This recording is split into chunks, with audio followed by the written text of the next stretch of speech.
அல்லேலூயா. கர்த்தருடைய பரிசுத்த நாமத்துக்கு மகிமை உண்டாவதாக. இந்த நாளிலே தேவனை ஆராதிக்க, தேவனை தொழுதுகொள்ள கர்த்தர் நமக்கு செய்த அளவிலான கிருபைக்காக கர்த்தருக்கு ஸ்தோத்திரம். ஆமென். இந்த நாளிலே வாசித்த சங்கீதத்திலே முதல் அந்த 161வது வசனத்தை வாசிக்க கேட்போம். பிரபுக்கள் காரணமில்லாமல் என்னை துன்பப்படுத்தினார்கள். பிரபுக்கள் காரணமில்லாமல் என்னை துன்பப்படுத்தினார்கள். ஆனாலும் என் இருதயம் அது வசனத்திற்கே பயப்படுகிறது. அது வசனத்திற்கே பயப்படுகிறது. எவ்வளவு அருமையான ஒரு சங்கீதக்காரன், எவ்வளவு அருமையாக தன்னுடைய வாழ்க்கையிலே தான் செய்கிற காரியத்தை அவன் இந்த இடத்திலே ஆவியானவர் அவன் செய்த காரியத்தை நமக்கு சாட்சியாக அவர் எழுதி வைத்திருக்கிறார். ஆமென். பிரபுக்கள் காரணமில்லாமல் என்னை துன்பப்படுத்தினார்கள், ஆனாலும் என் இருதயம் உமது வசனத்திற்கே பயப்படுகிறது. இன்றைக்கும் நம்முடைய சூழ்நிலைகளிலே காரணமில்லாமல் ஒரு மனிதன் நம்மை துன்பப்படுத்தினாலும் நம்முடைய வாழ்க்கை வசனத்தின்படி நாம் வாழுகிறோமா என்பதை நாம் சிந்தித்து பார்க்கும் பொழுது நம்முடைய வாழ்க்கையில் இந்த வசனத்தின்படி நாம் வாழ வேண்டியது அவசியமா இருக்கிறது. ஆமென். அல்லேலூயா.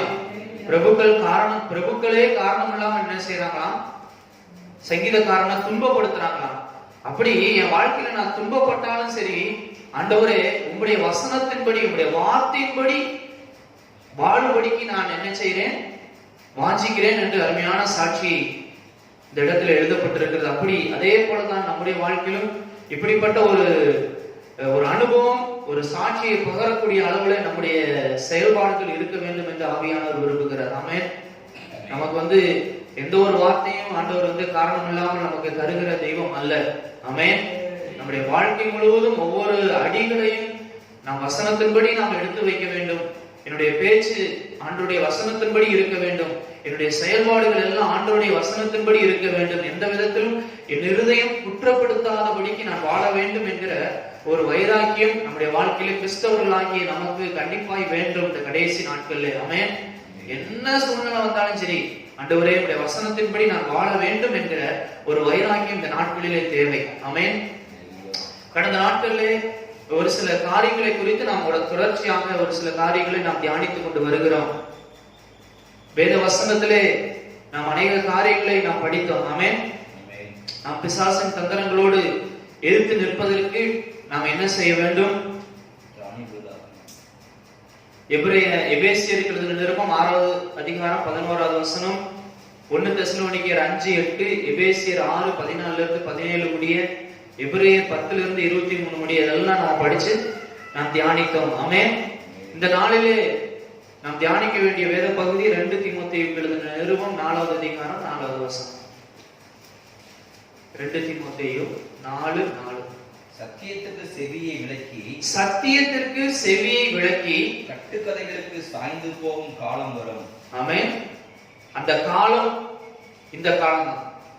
இன்றைக்கு எல்லா இடங்களிலும் பார்க்கும் பொழுது, நம்முடைய வாழ்க்கையிலும் பார்க்கும் பொழுது, சத்தியத்திற்கு செவியை விளக்கி கட்டுக்கதைகளுக்கு சாய்ந்து போகும் காலம் வரும். இன்றைய காலகட்டங்களிலே பார்க்கும்போது என்னன்னா, இன்னைக்கு மனுஷனுடைய அறிவு ரொம்ப பெருத்து போயிடுச்சு. மனுஷனுடைய அறிவு ரொம்ப பெருத்து போயிடுச்சு. ஒரு சிறு பிள்ளைக்கு கூட அவ்வளவு அதனுடைய பேச்சுகள் அவ்வளவு ஞானமா இருக்கு. ஒரு சிறு பிள்ளையினுடைய செயல்பாடுகளும் ரொம்ப அதனுடைய வயதிற்கு மிஞ்சின ஒரு செயல்பாடுகளாய் நாம் இன்னைக்கு பிரசன்ட் சிச்சுவேஷன் நம்ம எல்லாரும் பார்க்கிறோம். எல்லாம் இந்த அறிவு பெருத்ததுனால இன்றைக்கு மனிதன் பல விதங்களில யோசிக்க ஆரம்பித்து விட்டான். அதனால வேத வசனம் சொல்கிறது, சத்தியத்திற்கு செவியை விளக்கி கட்டுக்கதைகளுக்கு சாய்ந்து போகும் காலம் வரும். அதுதான் இந்த காலம். ஏன்னு சொன்னா வசனம் எப்படி சொல்லுது, அது இந்த காலகட்டங்களுக்கு அது ஒத்து வராது. இப்ப இருக்கிற சிச்சுவேஷனுக்கு அது ஒத்து வராது அப்படிங்கிற அனலைஸ் பண்ணி அவன் ஒரு முடிவு எடுக்கிற அளவுக்கு அவனுடைய மூளை அதிகமா வேலை செய்யுது. அதனால எல்லா இன்னைக்கு கிறிஸ்தவ உலகமே பாத்தீங்கன்னா, எல்லா சபைகள், எல்லா ஊழியக்காரர்கள், எல்லா விசுவாசிகளும் பாத்தீங்கன்னா சத்தியத்திற்கு தங்களுடைய செவிகளை விளக்கக்கூடிய ஒரு சூழ்நிலைகளுக்குள்ளாக தள்ளப்படுகிறார்கள். ஆமென். எல்லா இடங்களிலும் இதுதான் நடக்குது. ஆனா நம்முடைய கிறிஸ்தவம் என்பது வார்த்தையினால் கட்டப்பட்டதுதான் கிறிஸ்தவம். ஆமென். வார்த்தை தான் கிறிஸ்தவத்திற்கு தொடக்கம். அந்த வார்த்தையினால தான் ஆண்டவர் அந்த உலகத்தை உண்டாக்கினார். உலகத்தை உண்டாக்கி நமக்கு வார்த்தைகளை தந்தார். அந்த வார்த்தையின்படி வாழும்படி நம்மளுக்கு கட்டளை கொடுத்திருக்கிறார். அந்த அவர் கொடுத்த அந்த வார்த்தையின்படி எந்த ஒரு மனிதன் வாழுகிறானோ அவனுக்கு பரலோக ராஜ்யம் என்பது வேத வசனம் நம்ம கற்றுக் கொடுக்கிற ஒரு பெரிய ஒரு அதுதான் பேசிக்கான ஒரு கான்செப்ட். என்னன்னா இதான், வார்த்தையினால் உலகம் உண்டாக்கப்பட்டது. அதே வார்த்தைகளை கர்த்தர் நமக்கு தந்திருக்கிறார். அந்த வார்த்தையின்படி எந்த ஒரு மனிதன் வாழுகிறானோ அவனுக்கு பரலோக ராஜ்யத்தை அவர் தருகிறார். இதுதான். இது ஆர்சி எடுத்துக்கிட்டாலும், சிஎஸ் எடுத்துக்கிட்டாலும், பெண்டிகாஸ்ட் எடுத்துக்கிட்டாலும், மெத்தடிஸ்ட், செவன்த் டே, ஏஜி, எந்த ஒரு ஸ்தாபனங்களா இருந்தாலும் உலகத்திலே வானத்துக்கு கீழே பூமிக்கு மேல இந்த ஒரே ஒரு பைபிள் மாத்திரம் தான். ஆமென். இதுல எந்த பைபிள் எந்த விதமான மாற்றம் இல்ல. எளிய நடைமுறையில இருக்கலாம், கொஞ்சம் இலக்கிய நடையில இருக்கலாம், அதுதான் வித்தியாசம் ஒழிய, ஆனா கருத்து எல்லாருக்கும் இந்த வேத வசனம் ஒன்றேதான். இந்த வேத வசனத்தின்படி எந்த ஒரு மனிதன் தன்னுடைய வாழ்க்கையை அமைத்துக் கொள்கிறானோ அவனுக்கு பரலோக ராஜ்யம். ஆனால் இன்றைக்கு இருக்கிற சூழ்நிலைகளை நாம் சிந்தித்து பார்க்க வேண்டும். அன்னைக்கே புதிய ஏற்பாட்டின் காலத்துல ஆண்டவர் திட்டவட்டமாய் நமக்கு வெளிப்பாடாக எழுதி வைத்திருக்கிறார். கடைசி நாட்கள்ல சத்தியத்திற்கு என்ன மனுஷன் என்ன செஞ்சிருவான்? தன்னுடைய செவியை விளக்குகிற ஒரு சூழ்நிலை நிச்சயமா அந்த ஆண்டவருடைய வருகையின் அந்த கடைசி நாட்கள்ல கண்டிப்பா இருக்கும். நமக்கு ஒரு எச்சரிப்பாக ஆண்டவர் இந்த வசனத்தை எழுதி வைத்திருக்கிறார். என் ஜனமே, கடைசி நாட்கள் இப்படி ஒரு காரியம் நடக்கும். ஆனா நீங்கள் விழிப்புள்ளவர்களாக ஆண்டவருடைய வார்த்தைக்கு மாத்திரம் உங்களுடைய பார்வை இருக்க வேண்டும் என்று ஆண்டவர் விரும்புகிறார். ஆமென். அதுதான் சத்தியத்திற்கு தங்கள் செவியை விளக்கி கட்டுக்கதைகளுக்கு சாய்ந்து போகும் காலம். ஏன் இப்படிப்பட்ட ஒரு சூழ்நிலைகள் இன்றைக்கு நடக்கிறது? எல்லாத்துக்கும் காரணம் சொன்ன பிரசங்கிமார்கள். எல்லாத்துக்கும் காரணம் என்ன? முதல் ஃபர்ஸ்ட் பிரசங்கிமார்கள். அவங்க என்ன செய்யறாங்கன்னு சொன்னா, கர்த்தருடைய வார்த்தை வேதவசனம் சொல்லுவது 1 கொரிந்தியருக்கு எழுதின நிருபத்துல 2வது அதிகாரம் 13வது வசனத்தை நாம் வாசிக்கும் பொழுது 1 கொரிந்தியர் 2:13, அவைகளை நாங்கள் மனுஷ ஞானம் போதிக்கிற வார்த்தைகளாலே பேசாமல் பரிசுத்த ஆவி போதிக்கிற வார்த்தைகளாலே நாங்கள் பேசி ஆவிக்குரியவைகளை ஆவிக்குரியவைகளோடு நல்லா கவனிக்கணும். இந்த காலகட்டங்கள்ல இதுதான் தப்பு நடக்குது. நான் உங்களுக்கு என்னுடைய சுயமா நான் சொல்லல, எல்லாத்துக்கும் வேத வசனத்தின் ஆதாரத்தோடு நான் உங்களுக்கு சொல்றேன். இந்த காலகட்டங்கள்ல சத்தியத்திற்கு தங்களுடைய செவிகளை விளக்கி கட்டுக்கதைகளுக்கு சாய்ந்து போகும் காலம் வரும் என்று ஆண்டவர் சொல்கிறார். அப்போ அந்த கட்டுக்கதைகளுக்கு எப்படி சாயுது, எப்படி ஜனமெல்லாம் எப்படி கட்டுக்கதைகளுக்கு சாயுது அப்படிங்கிறதுக்கு ஆண்டவர் வார்த்தைகள் எழுதி வச்சிருக்கிறார். என்னன்னா, அப்போஸ்தலனாகிய பவுல் இப்படி சொல்றாரு, நாங்க பரிசுத்த ஆவி போதிக்கிற வார்த்தைகளாலே நாங்கள் உங்களோடு பேசுறோம், போதிக்கிறோம். மனுஷ ஞானம், அந்த மனுஷ ஞானத்தின் அடிப்படையில நாங்க எதையும் நான் என்ன செய்யறது இல்ல, போதிக்கிறது இல்ல. பரிசுத்த ஆவி போதிக்கிற வார்த்தைகளாலே உங்களோட பேசி ஆவிக்குரியவைகளை ஆவிக்குரியவைகளோடு நாங்கள் என்ன செய்கிறோம், சம்பந்தப்படுத்தி காமிக்கிறோம். நல்லா கவனிங்க, நான் சொல்ற வார்த்தைகளை ரொம்ப மைனூட்டா நீங்க கவனிக்கணும். ஆவிக்குரியவைகளை ஆவிக்குரியவைகளோடு சம்பந்தப்படுத்தி காமிக்கிறோம். இன்னைக்கு ஒரு தப்பு நடக்கிறேன்னு சொன்னா, ஆவிக்குரியவைகளை கட்டுக்கதைகளோடு சம்பந்தப்படுத்தி காமிக்கிறது. ஆவிக்குரிய வசனத்தை ஏதோ ஒரு இடத்துல நடந்த சம்பவத்தை சுட்டி காண்பிச்சு என்ன செய்யறாங்க, எக்ஸ்பிளைன் பண்றாங்க. ஃபர்ஸ்ட் திங், ஆவிக்குரியவைகளை ஆவிக்குரியவர்களோடு சம்பந்தப்படுத்தி தான் முதலாவது பிரசங்கத்தை செய்யணும். கேட்கிறவர்களாகிய நீங்களானாலும் நானானாலும் மற்றவர்கிட்ட பேசினாலும் எப்பொழுதுமே பைபிள்ல இருக்கிற ஒரு வசனத்தை எடுக்கணும்னு சொன்னா அதுக்கு ஆதாரமான பைபிள்ல இருக்கிற இன்னொரு வசனத்தை சாட்சியவோ எடுத்து காமிக்கலாம் ஒழிய, நம்ம இது இந்த இடத்துல இப்படி நடந்தது, அந்த இடத்துல அப்படி நடந்தது அப்படின்னு சொல்லிட்டு என்ன செஞ்சிடக்கூடாது, சுட்டி காண்பித்து அதை உறுதிப்படுத்த கூடாது. எதை வைத்து உறுதிப்படுத்த வேண்டும் என்று சொன்னால், ஆவிக்குரியவைகளை ஆவிக்குரியவைகளோடு சம்பந்தப்படுத்தி காமிக்கிறோம். அன்னைக்கு பழைய பாட்டு ஊழியங்கள்ல அப்போஸ்தலனாகிய பவுல் இப்படிதான் ஊழியம் பண்ணாரு, இப்படிதான் பிரசங்கம் பண்ணாரு. ஆதியாகமத்துல இந்த வசனம் இப்படி சொல்லுதுப்பா, இதுக்கு ஆதாரமா யாத்திராகமத்துல இந்த வசனம் இருக்கு, வெளிப்படுத்தல இதுல இந்த வசனம் இருக்கு, இப்படி இந்த வசனத்துக்கு ஏற்ற சாட்சி சங்கீதத்துல இருக்கு அப்படின்னு சொல்லி ஆவிக்குரியவைகளை ஆவிக்குரியங்களோடு சம்பந்தப்படுத்தி காமிச்சாங்க. ஆனா இன்னைக்கு ஆவிக்குரிய வசனத்தை எடுத்து உலக பிரகாரமா அந்த இடத்துல இப்படி நடந்தது அப்படின்னு சொல்லிட்டு சம்பந்தப்படுத்தி காமிக்கிறதுனால இப்போ ஜனத்தினுடைய பார்வையில எங்க போகுது, அங்க அப்படி நடந்துச்சாமா, அங்க அப்படி அமெரிக்காவில் அப்படி நடந்துச்சான், கொரியாவில் அப்படி நடந்துச்சான், வடநாட்டுல அப்படி நடந்துச்சான், அந்த குடும்பத்துல அப்படி நடந்துச்சான், அந்த ஊழியத்துல இப்படி நடந்துச்சான்.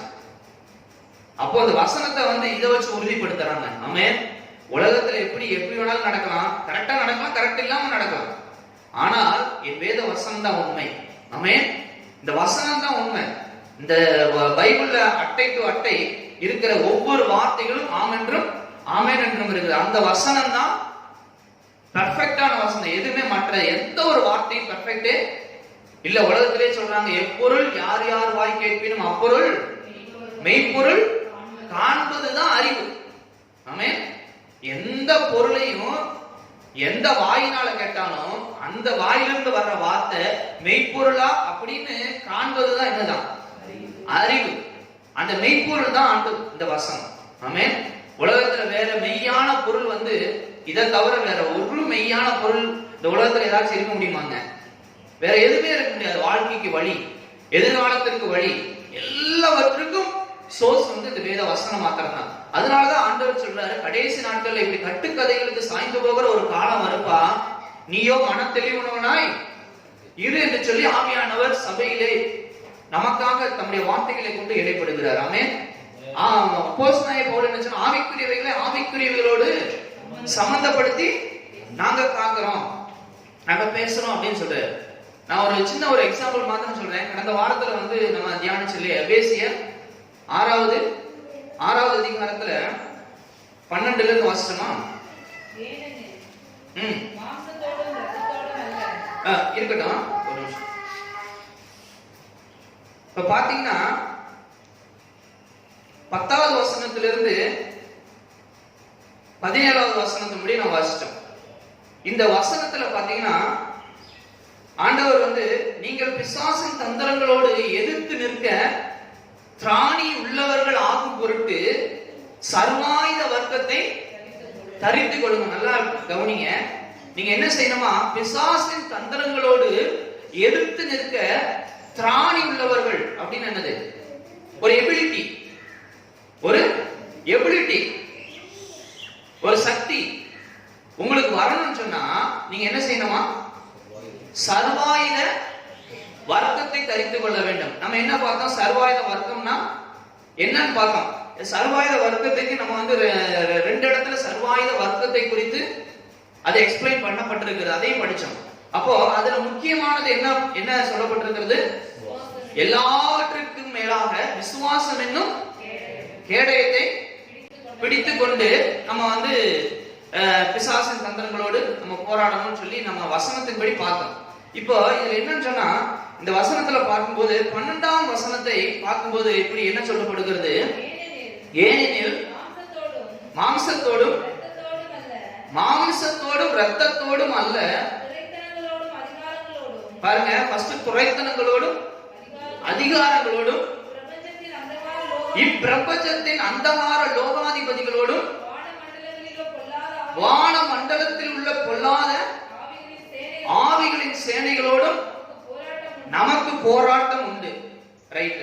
இப்போ இந்த 10வது வசனத்துல இருந்து 17வது வசனம் முடிய நான் என்ன சொல்றேன்னு சொன்னா, எனக்கு கொடுத்த ஆண்டவருடைய வெளிச்சத்தின்படி இந்த 12வது வசனம் முக்கியம் கிடையாது. 12வது வசனம் முக்கியம் கிடையாதுன்னா ஃபர்ஸ்ட் ப்ரிஃபரன்ஸ் கிடையாது. இத பத்தி எக்ஸ்பிளைன் பண்றதுக்கு அவசியம் கிடையாது. ஏன்னு சொன்னா, ஒரு மனுஷன் அதை எதிர்த்து நிற்க திராணி உள்ளவர்களாய் தங்களை மாற்றி கொண்டார்கள் என்று சொன்னால், அவனுக்கு முன்னாடி என்ன பிசாசின் போராட்டம் வந்தாலும் அவன் என்ன செஞ்சிருவான்? கண்டிப்பா ஜெயிச்சிருவான்.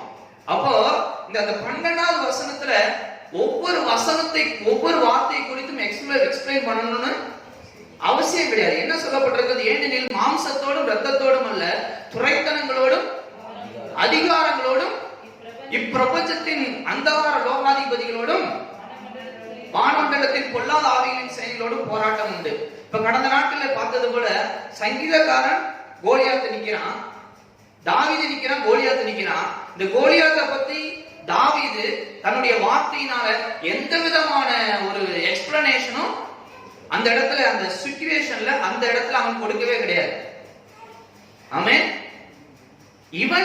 இவனுக்குள்ள இருக்கிற விசுவாசத்தை தான் அவன் வெளிப்படுத்தி கொண்டிருக்கிறான். விசுவாசமாகிய கேடகத்தை பிடித்துக் கொண்டு விசுவாச அறிக்கை தான் பண்ணி கொண்டிருக்கிறான். கடந்த வாரத்துல பார்த்தது போல நம்முடைய வாயிலிருந்து வர்றது எல்லாமே எப்படிதான் இருக்கணுமா? விசுவாச வார்த்தைகளை தான் நாம் பேச வேண்டும். கோலியாத் எப்படி இருக்கிறான்? கோலியாத் எவ்வளவு ஹைட்டு, அவன் ஈட்டி எவ்வளவு பெருசு, இதை பத்தி நம்மளுக்கு அவசியம் கிடையாது. ஆனால் அவனுக்கு முன்பாக நிற்கிற நான், எனக்காக என் தேவன் எப்படிப்பட்டவர், என் தேவன் எனக்காக யுத்தம் பண்ணுகிற தேவன், ஆமென், சத்துருக்களை என் கையிலே ஒப்பு கொடுக்கிற தேவன் என்பதை நாம் அறிக்கை பண்ண வேண்டும். அதிலே நாம் உறுதியாய் தரித்திருக்க வேண்டும் என்று பார்த்தோம் இல்லையா? இப்ப இந்த 12ஆம் வசனத்தை மாத்திர ஒரு பிரசங்கியார் ஒவ்வொன்னா பிரசங்கம் பண்ணி அதை என்ன செஞ்சு விளக்க கொடுத்துட்டு மற்ற காரியத்தை விட்டுட்டாருன்னு சொன்னா அதுல என்ன இல்ல, அதுல பிரயோஜனமே இல்லை. ஆனால் இந்த 12 விட்டுட்டு மற்றதெல்லாம் பிரசங்கம் பண்ணா அவன் இது வந்துச்சுன்னா ஆட்டோமேட்டிக்கா என்ன செய்வான்? அவன் அதை எதிர்த்து நிற்க திராணி உள்ளவர்களாய் மாறி விடுவான். ஆமென். இப்ப உதாரணத்துக்கு பாத்தீங்கன்னா டாக்டர்கிட்ட போறான், போயிட்டு ஒரு கேன்சர் வியாதி இருக்கு, போறோம், போய் டாக்டர்கிட்ட போய் எதுக்கு போறோம்? அவர் நல்ல மெடிசன் தருவாரு, நல்லா காப்பாத்தி விடுவாரு, இந்த வியாதியிலிருந்து ஒரு சுகம் கட்டு ஒரு நல்ல வாழ்க்கை, ஒரு சமாதானமான ஒரு வாழ்க்கை வாழலாம் அப்படின்னு சொல்லிட்டு தான் நம்ம அங்க போவோம். போய் உட்காந்தோடனே டாக்டர் சொல்றாரு, கடந்த வாரத்துல திங்கட்கிழமை ஒரு பேஷண்ட் வந்துச்சு, மெட்ராஸ்ல இருந்து வந்தாங்க, இப்படிதான் இதே மாதிரி கேன்சர் சிச்சுவேஷன்ல தான் வந்தாங்க, வந்து மாத்திரை சாப்பிட்டாங்க, 3ஆவது நாள் செத்து போயிட்டாங்க, 3ஆவது நாள் அவங்க இறந்துட்டாங்க. அதே மாதிரி இங்க இருந்து சேலத்துல இருந்து ஒரு பேஷண்ட் வந்தாங்க, மருந்து சாப்பிட்டாங்க, 1 வாரம் மருந்து சாப்பிட்டாங்க, ஆனா என்ன ஆகி போச்சு? சுகமே ஆகல, இன்னமும் அப்படியே தான் இருக்கிறாங்க. அதே போல சென்னையில வேற ஏதாச்சும் ஒரு ஊரை சொல்லி இப்படியே அவர் சொல்லிட்டு இருந்தாருன்னு சொன்னா பேஷண்ட் எப்படி இருக்கும்? வர பேஷண்ட் இதுதான் இன்னைக்கு எல்லாமே செஞ்சுட்டு இருக்கிறோம். பிரசங்கியாரும் இந்த பிசாசு அப்படி, அவன் இப்படி. என் தேவன் எப்படிப்பட்டவர் என்பதை பிரசங்கிக்கத்தான் நம்ம அழைக்கப்பட்டிருக்கிறோம். ஆமென். நம்முடைய தேவன் என்ன செய்தார்? பிசாசையும் உலகத்தையும் பிசாசின் வல்லமைகளையும் ஜெயிக்கும்படிக்கு என் தேவன் எப்படிப்பட்டவர், என் தேவனுடைய வல்லமை எப்படிப்பட்டது, என் தேவனுடைய அனுக்கிரகம் எப்படிப்பட்டது, என் தேவனுடைய அன்பு எப்படிப்பட்டது, அதை பிரசங்கிக்கும்படி தான் ஆண்டவர் உங்களையும் என்னையும் தெரிஞ்செடுத்தார். ஆமென். அதை விட்டுட்டு நீங்க எல்லாமே இந்த 12 ரொம்ப எக்ஸ்பிளைன் பண்ணிட்டு இருக்காங்க, அது அவசியம் கிடையாது. ஆண்டவர் சொல்றாரு, இதெல்லாம் எடுத்து நிற்க நீங்கள் திராணி உள்ளவர்கள் ஆகும் பொருட்டு நீங்க சர்வாயுத வர்க்கத்தை தரித்துக் கொள்ளுங்க. என்ன ஆயுதம்? சர்வாயுதம். சும்மா ஆயுதம் என்று எழுதப்படவில்லை, சர்வாயுதம் அப்படின்னு என்னது? ஒரு பேக்கான ஒரு எக்யூப்மெண்ட். ஒருத்தனை எழுத்து போறோம்னு சொன்னா ஜஸ்ட் ஒரு கத்தி எடுத்துட்டு போலாம். ஆனா ஆண்டவர் சொல்றார், சர்வ ஆயுதத்தை தரித்துக் கொள்ளுங்கள். ஆண்டவர் நமக்கு வைத்திருக்கிறது என்ன ஆயுதம்? சர்வாயுதம், மல்டி பர்பஸ். பாத்தீங்கன்னா இன்னைக்கு எல்லாமே கண்டுபிடிச்சிருக்கான். போர் கப்பலை கண்டுபிடிச்சிருக்கான், தரையில போற மாதிரி, அடுத்து தண்ணியில போற மாதிரி, எவ்வளவு மேடு வெள்ளம் இருந்தாலும் அதுலயும் போற மாதிரி, அப்படியே பறக்கிற மாதிரி, அதாவது எல்லா மல்டி பர்பஸ்ல அவன் என்ன செய்யறான்? உருவாக்கணும்னு சொல்லி ஒருத்தனை எழுத்து நிற்கணும்னு சொன்னா மல்டி பர்பஸ்ல அதை உருவாக்கினா தான் எந்த சூழ்நிலையிலும் போய் என்ன செய்ய முடியும், எதுக்க முடியும்னு சொல்லிட்டு ஒரு மண்ணான மனுஷன் அவன் மூளையில யோசிச்சு அவ்வளவு இது பண்றான். அதே போலதான் ஆண்டவர் சொல்லி சர்வாயுத வர்க்கத்தை தரித்துக் கொள். ஒரு ஆயுதத்தை மாத்திரம் ஆண்டவர் கொடுக்கல, ஜெபம் என்கிற ஒரு ஆயுதத்தை மாத்திரம் கொடுக்கல. வேத வசனம் சொல்லுகிறது, ஆண்டவர் என்ன சொல்றாரு?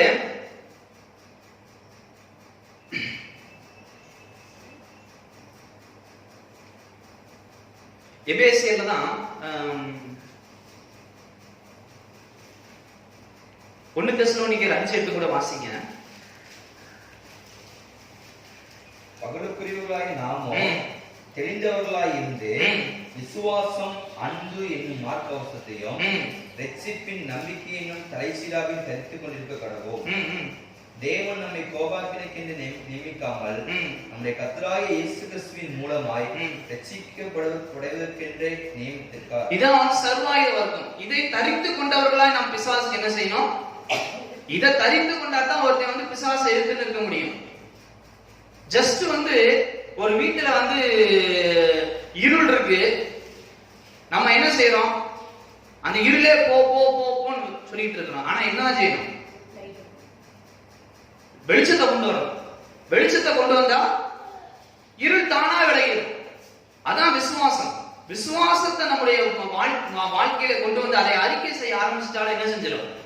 எல்லாம் பிசாசின் தந்திரங்களோ, அந்த என்ன பிரச்சனையா அந்த வானமண்டலத்தில் கொள்ளாத ஆவியோ என்னவா இருந்தாலும் சரி, எல்லாமே நிச்சயமா என்ன செய்யும்? எல்லாமே சால்வ் ஆயிடும். அதைத்தான் ஆண்டவர் சொல்கிற வசனம் என்ன சொல்லுங்கிறத என்ன செய்யணும்?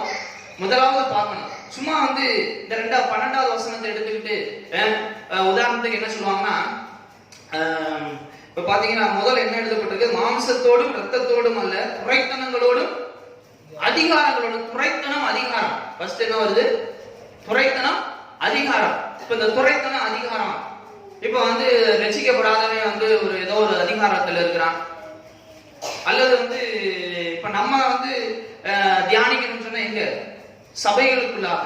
சபைகளுக்குள்ளாக என்ன இருக்கு? துரைத்தனங்களும் அதிகாரங்கள் இருக்கு. நான் சொல்ற ஒவ்வொரு வார்த்தைகளும் ஆமென்றும் இருக்கிறது. ஆமென். இது அப்படியே நீங்க வேணா பர்சனலா உட்காந்து ஒரு தடவைக்கு 4 தடவை கூட கேட்டு பாருங்க. இதுதான் விஷயம். இன்னைக்கு சபைகளுக்குள்ளாக துரைத்தனங்களும் அதிகாரங்களும் இருக்கு. இப்ப நான் ஒரு கேள்வி கேட்கிறேன். இந்த சபைகளுக்குள்ளாக துரைத்தன அதிகாரம் சொன்னா அப்ப வந்து ஒவ்வொரு சர்ச்சஸ்லயும் பாத்தீங்கன்னா ஒவ்வொரு கமிட்டிஸ் இருக்கும். ஒவ்வொரு சர்ச்சஸ்லயும் பார்த்தா ஒவ்வொரு கமிட்டிஸ் இருக்கும், ஒவ்வொரு குரூப் இருக்கும். இது என்னன்னு சொன்னா ஊழியக்காரங்களுக்கும் சபைகளுக்கும் அங்க இருக்கிற கமிட்டிக்கு என்னது? துரைத்தன அதிகாரம். நாங்க கமிட்டி சொல்றதா என்ன செய்யணும்?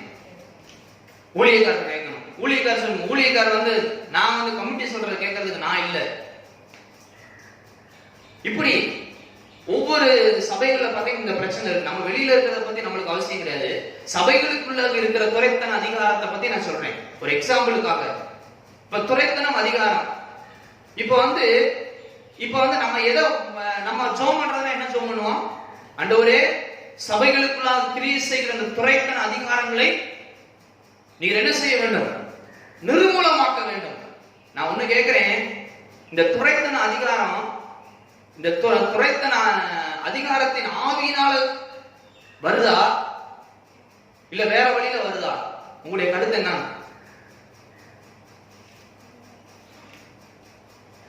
இது துரைத்தன ஆவின்னு இருக்குல்ல, இந்த துரைத்தன ஆவிகள் சபைக்குள்ள இருக்கு. கமிட்டி அல்லாட்டி ஒரு கமிட்டி இல்லைன்னா அதுக்கு ஒரு தனியார் குரூப் வந்து ஒரு கசமுசப்புல என்ன செய்யும்? பொலிட்டிக்கல் இஷ்யூ வந்து எல்லாம் நடந்துட்டு இருக்கு. இதெல்லாம் என்னன்னு சொன்னா நம்ம வந்து ஆண்டவருடைய வசனம் சொல்லுது, இஸ்ரவேலுக்கு விரோதமான மந்திரம் இல்லை, யாக்கோபுக்கு விரோதமான. அப்ப இஸ்ரவேலுக்கு விரோதமான மந்திரம்ங்கிறதே ஒண்ணு இல்ல. சபைகளுக்கு விரோதமாய், ஊழியர்களுக்கு விரோதமாய் போராடுகிற அந்தவார கிரியைகள் இயேசுவே நான் கடிந்து கொள்கிறேன் அப்படின்னு ஜெபம் பண்ணாவே நம்ம எதை கன்ஃபர்ஸ் பண்றோம்னு சொன்னா, சபைகளுக்கும் ஊழியர்களுக்கு விரோதமாய் ஒரு என்ன இருக்கு? பிசாசின் கிரிகள் இருக்கிறது. அந்த கிரிகளை நான் கடிந்து கொள்கிறேன்னு சொல்லி நம்ம கன்ஃபர்ஸ் பண்றோம். யாருக்கு முன்னாடி கன்ஃபர்ஸ் பண்றோம்? ஜெபத்துல, தேவ சமூகத்துல கன்ஃபர்ஸ் பண்றோம். அப்ப கன்ஃபர்ஸ் பண்ணாலே வேத வசனம் பொய்யாய் போய்விடுகிறது. உண்மையா இல்லையா? இஸ்ரவேலுக்கு விரோதமான மந்திரம் இல்லை, யாக்கோபுக்கு விரோதமான மந்திரமும் ஒண்ணு இல்லவே இல்லப்பா அப்படின்னு சொல்றாரு ஆண்டவர். இப்ப நான் எடுத்துட்டு எனக்கு விரோதமான பில்லி சுனியம் இல்ல, மையம் மாந்திரம் எதுவுமே கிடையாது. ஏனென்று சொன்னால் என் தேவனுடைய ரத்தத்தினாலே நான் மீட்கப்பட்டவன், தேவனுடைய சமூகம் என்னோடு இருக்கிறது. இதோ உலகத்தின் முடிவு சகல நாட்களிலும் நான் உங்களோடு இருக்கிறேன் என்று சொன்ன மகிமையின் தேவன் என்னோடு கூட இருக்கிறார். உன் போக்கிலும் வரத்திலும் நான் உன்னை பாதுகாப்பேன் என்று சொல்கிற தேவன் நம்மோடு கூட இருக்கிறார். அப்படி அவரு இருக்கிறாரு, பிசாசு நம்மளோட போராடிட்டு இருக்கா? நெவர். ஆமென். உலகத்தின் முடிவு வரைக்கும் சகல நாட்களிலும் நான் உங்களோட கூட இருக்கிறேன்னு சொன்னா அவருடைய வார்த்தையில மாறாதவர். நம்ம என்ன வேணாலும் பண்ணலாம், பட் அவர் வார்த்தையில மாறாதவர் நம்மோட கூட தான் இருக்கிறார். நம்ம ஏதாச்சும் அவருக்கு பிரியமில்லாத காரியத்தை நம்ம செஞ்சோம்னு சொன்னா அவர் நம்ம கூட தான் இருக்கிறாரு. அவருடைய இருதயம் துக்கப்படுகிறது. என் மகன் என் மகள் இப்படி செய்யறானே, நான் கூட இருக்கிறேன், ஆனாலும் என்ன செய்யறான், இப்படி செய்யறான்னு சொல்லி ஆண்டவருடைய இருதயம் துக்கப்படுமே என்று அவர் நம்மை விட்டு விலகி போகிற தெய்வம் அல்ல. ஏன்னா விலகி போன வசனம் என்ன செய்யணும், வசனம் பொய்யாய் போய்விடும். அப்போ நம்முடைய ஜெபத்துல ஊழியர்களுக்கு விரோதமாய் சபைகளுக்கு விரோதமாய் கிரியை செய்கிற அந்தகார வல்லமைகளை, துரத்தன ஆவிகளை கடிந்து கொள்கிறேன், நிர்மூலமாக்குகிறேன் அப்படி நம்ம ஜெபம்னாலே அப்படி ஒரு துரைத்தன ஒரு மந்திரம் இருக்கு, பிழிசுனிய இருக்கு, எதுல ஒண்ணு இருக்குங்கிறத நம்ம என்ன செய்யறோம். அப்ப வசனம் என்ன இல்ல, வசனத்துக்கு அது சம்மதம் இல்லை. அப்போ நம்ம எவ்வளவு ஒரு ஞானம் உள்ளவர்களா இந்த கடைசி நாட்கள், ஏன்னு சொன்னா நிறைய பிரசங்கங்களை கேட்கிறோம் இல்லையா, ஆவிக்குரியவைகளை ஆவிக்குரியோட சம்பந்தப்படுத்திக்காம உலக பிரகாரம் இந்த ஊழியத்தில் எப்படி நடந்துச்சு, அந்த ஊழியத்துல எது நடக்கட்டும், என்னை பொறுத்தவரைக்கும் எது எங்க நடந்தாலும் சரி, என்னுடைய ஆண்டவருடைய வார்த்தை என்றைக்கும் பொய்யுரையாது. அத என்னுடைய வாழ்க்கையில பொறுத்தவரை எவ்வளவு பெரிய ஊழியக்காரவங்க எவ்வளவு பெரிய சாட்சிகளை சொன்னாலும் சரி, என் ஆண்டவருடைய வசனத்துக்கு அது கோயின்சிடர் ஆகலைன்னு சொன்னா, ரெண்டு ஒத்து வரலன்னு சொன்னா அது எவ்வளவு வரதான் தூக்கி வச்சேன். எவ்வளவு பெரிய செத்தன் உயிரோடு எழுமணும் அப்படின்னு சொன்னாலும் என்ன செஞ்சாங்க, ஓரமா ஒதுக்கி வச்சிடணும். வசனம் தான் உண்மை. ஆமென். அப்போ இந்த ஒரு பார்வை இன்றைக்கு கடைசி நாட்கள்ல சத்தியத்தை உற்று கவனிக்கிற, அதான் நான் சொல்றேன், don't look at the word of the God, look into the word of God. எப்படி? don't look at the word, சும்மா வார்த்தையை மாத்திரம் அப்படி பார்க்காதீங்க, வார்த்தைக்குள்ள பாருங்க. அப்பதான் அந்த வெளிச்சங்கள் நமக்கு தெரியும். எபேசியர் 6:11 12ஆம் வசனத்தை மாத்திரம் பார்த்தீங்கன்னா அதுதான் அவங்க கண்ணு முன்னாடி நிற்கும். ஆனா அது ஃபுல்லா படிச்சாதான் இதுக்கு பின்னாடி இதை ஜெயிப்பதற்கு என்ன செய்ய வேண்டும் என்று ஆவியானவர் திட்டவட்டமா பெர்ஃபெக்ட்டா எழுதி வச்சிருக்கிறார். ஆமென். இதை எப்படி நம்ம எழுதிருக்கணும் அப்படிங்கறத பெர்ஃபெக்ட்டா ஆண்டவர் எழுதி வச்சிருக்கிறார். சரி, நம்ம இப்ப துரைத்தன ஆவி, இது துரைத்தன ஆவிகளை நாம் கடிந்து கொள்கிறேன்னு நம்ம ஜெபம் பண்ணலாமா வேணாமா? இது பெர்ஃபெக்ட்டா இல்லையா, இல்ல அப்படின்னு ஒண்ணு இருக்கா, அப்படின்னு ஒண்ணு இருக்கா? ஏன் இப்போ உதாரணத்துக்கு எடுத்து பார்த்தீங்கன்னா நம்ம வேத வசனத்தின்படி நான் உங்களுக்கு எக்ஸ்பிளைன் பண்றேன். இப்ப இந்த துரைத்தன சபைகளுக்குள்ளாக துரைத்தனை ஆவிகள் இருக்கு. இந்த கமிட்டி மெம்பர்ஸ் இது பண்றாங்க. இதுல பேசிக்கான விஷயத்தை நான் உங்களுக்கு சொல்றேன். எந்த ஒரு காரியத்தையும் வசனத்தின்படி செய்ய ஆரம்பிச்சோம்னு சொன்னா எல்லாமே ஒரு பிரச்சனையும் வராது. இப்ப நம்ம வேற வழியில நம்ம பாக்குறதுனாலதான் இந்த மாதிரி எல்லாம் ஜெபம் பண்ணிட்டு இருக்கிறோம். வேத வசனம் என்ன சொல்லுகிறது? ஒரு சபைனா எப்படி இருக்கணும், சபைனா எப்படி இருக்கணும், சபையில கமிட்டி மெம்பர்ஸ் எதுக்கு செலக்ட் பண்றாங்க? சபையினுடைய பொறுப்புகளை கவனிப்பதற்கு. சரி, ரைட்டு. நம்ம என்ன செய்யணும், வசனத்தை தான் பார்க்கணும். வெளியில யார் என்ன சொல்றாங்க, எப்படி செலக்ட் பண்றாங்கிறத நம்ம பார்க்க கூடாது, வசனத்தை தான் பார்க்கணும். வசனத்தை பார்க்கும் பொழுது வசனத்தின்படி அன்னைக்கு சபைகள்ல எப்படி செலக்ட் பண்ணாங்க, வசனத்தின்படி எப்படி செலக்ட் பண்ணாங்கிறத நம்ம வசனத்தை பார்க்கணுமா பார்க்க கூடாதாங்க? அதை செய்யறத விட்டுவிட்டு பிரச்சனை வருதுன்னு அந்த பிரச்சனை எதனால வருது, நம்ம வகையறுத்தணும் ஆவியினால அப்படின்னு வகையறுத்தணும். ஆனா வேத வசனத்தின்படி செலக்ட் பண்ணா இந்த பிரச்சனைக்கு வர்றதுக்கே வாய்ப்பு இல்லை. உண்மையா இல்லையாங்க? வேத வசனம் என்ன சொல்லுகிறது? 1 தீமோத்தேயுல 3வது அதிகாரம்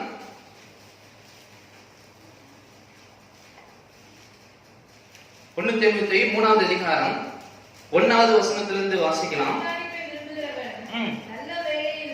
கண்காணிப்பை விரும்புகிறவன் நல்ல வேலையை விரும்புகிறான், அது உண்மையான வார்த்தை. ஆகையால் இப்ப சபையில கண்காணினா யாரு?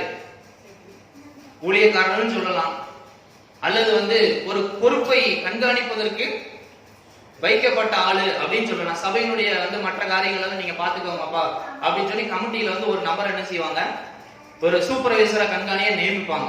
இப்படி அந்த கண்காணியானவன் எப்படிப்பட்டவனா இருக்க வேண்டும் என்று வசனம் சொல்லுகிறது என்பதை நம்ம பார்க்கணும். என்னது? மற்ற நான் என்ன சொல்றேன், அவங்க என்ன சொல்றாங்க, இவங்க என்ன சொல்றாங்க, அதை பத்தியும் நம்மளுக்கு கவலை கிடையாது. வசனம் என்ன சொல்லுது? கண்காணியை விரும்புகிறவன் நல்ல வேலையை விரும்புகிறான். இது உண்மையான வார்த்தை. உண்மையான வார்த்தை. ஆகையால் கண்காணியானவன் குற்றஞ்சாட்டப்படாதவன். கண்காணியானவன் எப்படிப்பட்டவனா இருக்கணுமா? ஃபர்ஸ்ட் வந்து குற்றம் சாட்டப்படாதவனா இருக்கணும். ஒரே மனைவியை உடைய புருஷனும் ஜாக்கிரதை உள்ளவனும் தெளிந்த புத்தி உள்ளவனும் யோக்கியதை உள்ளவனும் அந்நியரை உபசரிக்கிறவனும் போதக சமர்த்தனுமாய் இருக்க வேண்டும். அவன் மதுபான பிரியனும் அடிக்கிறவனும் இராமல் பொறுமை உள்ளவனும் சண்டை பண்ணாதவனும் பண ஆசை இல்லாதவன் இருந்து சொந்த குடும்பத்தை நல்லா நடத்துறவன், தான் பிள்ளைய வந்து நல்ல ஒழுக்கமா வளர்த்துறவன். பாருங்க, போதும், இன்னும் நிறைய காரியம் இருக்கு. அடுத்து கூட வாசிங்க பேமா.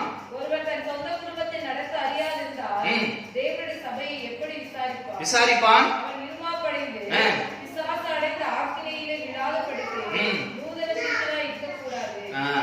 இப்ப வந்து ஒரு சபையில ஒரு பொறுப்பு அப்படின்னு ஒரு மனுஷனுக்கு கொடுக்கறோம் சொன்னா இவ்வளவு குவாலிட்டிஸ் வந்து வேத வசனம் நமக்கு வகையெடுத்து வச்சிருக்கு. இப்போ ஒருத்தரை நியமிக்கிறோம் அப்படின்னு சொன்னா இதன்படிதான் சபை என்ன செய்யணும்?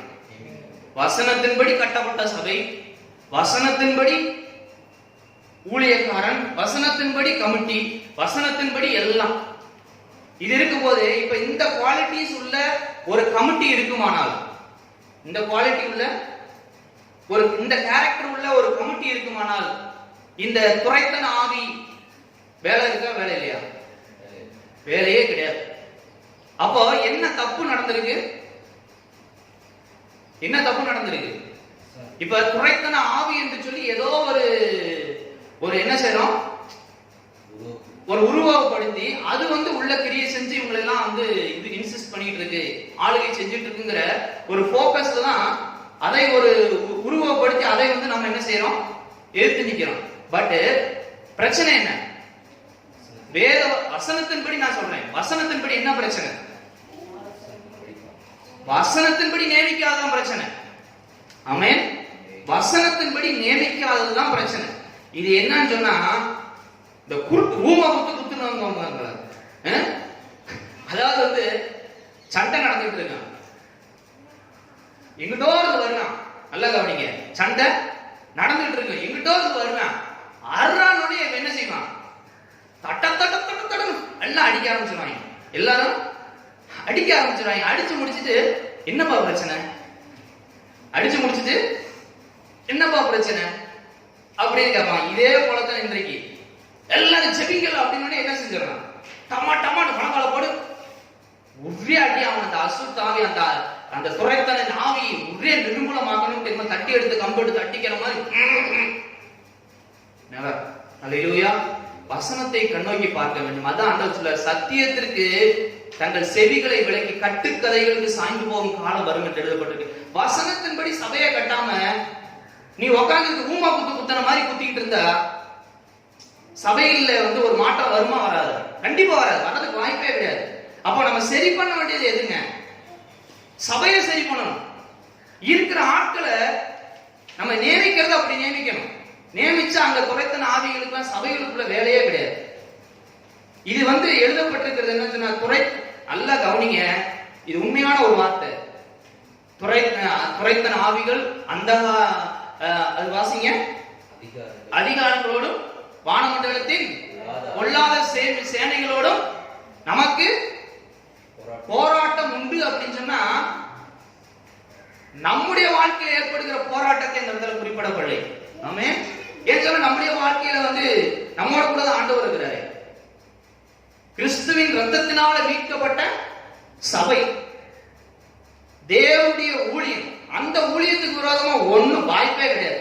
ஏன்னா வசனம் அப்படி கற்றுக் கொடுக்கல, வசனத்துல சாட்சி அப்படி கிடையாது. சபைக்கு விரோதமா, ஊழியங்களுக்கு விரோதமா, தேவனுடைய சபைக்கு விரோதமா எவனா எழும்ப முடியுமா? உனக்கு விரோதமா எழும்புகிறவர்கள் இல்பொருள் ஆவார்கள் என்று வேதவசனம் சொல்லுகிறது. அவர்களை தேடியும் காணாதிருப்பாய். உன் பக்கத்தில் 1000 பேர், உன் வலது பக்கத்தில் 10,000 பேர் விழுந்தாலும் அது உன்னை அணுகாது. அணுகாதுன்னா அணுகாது. ஆண்டவரே, என் பக்கத்துல 1000 பேர் நிக்கிறாங்க, என் வலது பக்கத்துல 10,000 பேர் இருக்கிறாங்க. நெவர். வசனத்தை என்ன சொல்லுது? உன் பக்கத்தில் 1000 பேர், உன் வலது பக்கத்தில் 10,000 பேர் விழுந்தாலும் அது உன்னை நீ கண்களால் மாத்திரம் பார்த்து துன்மார்க்கருக்கு வரும் பலனை காண்பாய். அப்படிதான் வசனம் சொல்லுது. நீ பயப்படாத, நீ பயப்படாத, நீ சோர்ந்து போகாத, நீ திடனாயிரு. இந்த துரைத்தன ஆவி, அதிகாரம், பிரபஞ்சத்தின் லோகாதிபதி, இதெல்லாம் என்ன சொன்னா, இந்த ஆவிகளினாலே நல்லா கவனிங்க, நிறைய ஜனங்கள் கட்டப்பட்டு இருக்கிறாங்க. நிறைய ஜனங்கள் கட்டப்பட்டு இருக்கிறாங்க. அப்ப அந்த ஜனங்களை விடுதலையாக்கணும்னா இந்த ஆவிகளோடு நம்ம போராட வேண்டியதா இருக்கு. இந்த ஆவிகளோடு போராடி அந்த ஜனங்களை விடுதலையாக்க வேண்டியதா இருக்கு. இது இன்னைக்கு எல்லாம் நினைச்சுக்கிறது, இது நம்ம சபைகளுக்குள்ளாக துரைத்தன ஆவிகள் இருக்கு, வானமண்டலத்தின் பொல்லாத ஆவி இருக்கு. அதுவல்ல, ஜனங்கள் பொல்லாத ஆவியினால கட்டப்பட்டிருக்கிறார்கள். ஜனங்கள் இப்படிப்பட்ட அதிகாரங்களினால கட்டப்பட்டிருக்கிறாங்க. அந்த ஜனங்களை விடுதலையாக்க வேண்டும் சொன்னா நம்ம என்ன செய்யணும்? நம்ம சர்வாயுத வர்க்கத்தை தரித்துக் கொண்டு அந்த ஜனங்களை நம்முடைய விசுவாச ஜெபத்தினால என்ன செய்ய வேண்டும்? ஆண்டவரே, எத்தனையோ ஜனங்கள் விக்கிரகத்தினால கட்டப்பட்டிருக்கிறாங்க, ஆண்டவரே நீர் உங்களுடைய இரக்கங்களை நீர் வெளிப்பட பண்ணுங்க அப்படின்னு சொல்லி நீங்க சொன்னீங்கன்னாக்கா தேவனுடைய இரக்கம் அவனுக்கு வெளிப்படும். அப்ப வெளிப்பட்டாக்க அவன் என்ன செய்வான்? வானமண்டலத்தின் பொல்லாத ஆவியின் புரியிலிருந்து அவன் விடுதலை ஆவான். நான் சொல்றது புரியுதாங்க? இதுதான் இன்னைக்கு நம்ம நினைச்சிட்டு இருக்கிறோம். நம்மளே தான் விடுதலை ஆக்கிட்டாரு ஆண்டவர். தேவனுடைய அவர் சிலுவையிலே உலகத்தையும் மாம்சத்தையும் பிசாசையும் ஜெயிச்சிட்டாரு. பிசாசின் தலையை என்ன செஞ்சாரு? மிதிச்சிட்டாரு. நம்மளே சொல்றோம், பிசாசு அவன் தலையை என்ன செஞ்சிட்டாரு? நசுக்கிட்டாரு. அவன் யாரு? தலையில்லாத முண்டம். எத்தனை பேர் கேட்டிருக்காங்க அந்த பிரசங்கத்தை? ஆனாலும் அந்த தலையில்லாத முண்டத்தை பார்த்து நம்ம இன்னமும் போராடி கொண்டு இருக்கிறோம். உண்மையா இல்லையா? கிறிஸ்தவ சமுதாயம், ஊழியக்காரர்கள் எல்லாம் போராடி கொண்டு இருக்கிறது. நம்ம போராட வேண்டியதுன்னா ஆண்டவரை அறியாத, ரட்சிக்கப்படாத ஜனங்கள், தேவனுடைய இரத்தத்தினால மீட்கப்படாத ஜனங்கள், வானமண்டலத்தின் பொல்லாத ஆவிகள், குறைத்தனங்கள், அதிகாரங்கள், பாரம்பரிய கட்டுகள், சமுதாய கட்டுகள், ஜாதி கட்டுகள், இவர்களினால கட்டப்பட்டிருக்கிறாங்க. அவர்களை விடுதலையாக்கும்படிக்கு நாம் விசுவாச அறிக்கை செய்த ஜனங்களை நாம் விடுதலையாக்க வேண்டியது நம்ம மேல விடுத்த கடமையா இருக்கு. அதைத்தான் எழுதப்பட்டிருக்கிற ஒழிய நம்ம எல்லாம் பாருங்க, நம்ம போக்கஸ் எல்லாம் எப்படி திருப்பப்பட்டிருக்கிறதுங்கிறத நல்லா கவனிக்கணும். நம்முடைய மைண்ட் எல்லாம் எவ்வளவு மண்டைய கழுவி ஏதோ ஒரு வசனத்தை பிரசங்கம் பண்ணி ஆதாரம் இல்லாம பிரசங்கம் பண்ணி, கேட்ட அமெரிக்காவில் அப்படி நடந்துச்சு, லண்டன்ல அப்படி நடந்துச்சு சொல்லி நம்மளை மண்டைய கழுவி நம்ம ஜபங்களெல்லாம் அந்த குத்துன மாதிரி கண்ணை மூடிட்டு ஒருத்தர் சொன்னே சங்கு முடியுது. அதான் சொல்லுவாங்க, ஏய் எதை அடிக்கிறதுனாலும் கண்ணை திறந்து பார்த்து அடிக்கணும்டா சொல்றாங்களா இல்லையா? அதான் கண்ணை திறந்து வசனத்தை பாருங்க, கண்ணை திறந்து வசனத்தை பாருங்க. ஏன் இது வந்துச்சு? கமிட்டி பிரச்சனை ஏன் வந்துச்சு? கமிட்டி வசனத்தின்படி நியமிக்காதனாலதான் அங்க பிரச்சனை வந்துச்சு. இந்த லிஸ்ட்ல ஒரு குற்றம் சாட்டப்படாதவன் அப்படிங்கிற ஒரே ஒரு பாயிண்ட வச்சும் கூட நீ கமிட்டியை நியமிச்சிருந்தீன்னு சொன்னா துரைத்தன ஆவி, அந்த ஆவி எதுவுமே வாய்ப்பே கிடையாது. சபைகளுக்குள்ள வர்றதுக்கு வாய்ப்பே கிடையாது. சபை வசனத்தின்படி கட்டப்படல, சபை வசனத்தின்படி உருவாக்கப்படல, சபை வசனத்தின்படி யாரையும் நியமிக்கல. அதனால இந்த பிரச்சனை வருது. ஆமென். அப்ப நம்ம எவ்வளவு நம்முடைய கண்களை வசனத்துக்கு நேராக திருப்ப வேண்டும். எந்த உலகத்தானே சொல்றான், எப்பொருள் யார் யார் வாய் கேட்கும் அப்பொருளை என்ன செய்யா? மெய்ப்பொருளை பாரு. நீ எல்லா வாயிலையும் கேட்டுட்டு ஆமேன்னு சொல்லிட்டு நீ என்ன செஞ்சிடாத, போயிடாத. உண்மையான பொருளை என்னங்கிறத நீ முதல்ல பாருன்னு சொல்லி பாக்குற. அதைத்தான் ஆண்டவர் சொல்றாரு. வாசிங்க தீத்து 1:5 இருந்து வாசிங்க. 12 வசனத்தை கூட வாசிக்கணும். 1 தீத்துல 1ஆம் அதிகாரம். கிரேத்த தீவார், ஓயா பொய்யர், துஷ்ட மிருகங்கள், பெருவயிற்று சோம்பேறிகள் என்று அவர்கள் ஒருவனாகி அவர் தீர்க்கதரிசியானவனை சொல்லி இருக்கிறார். 5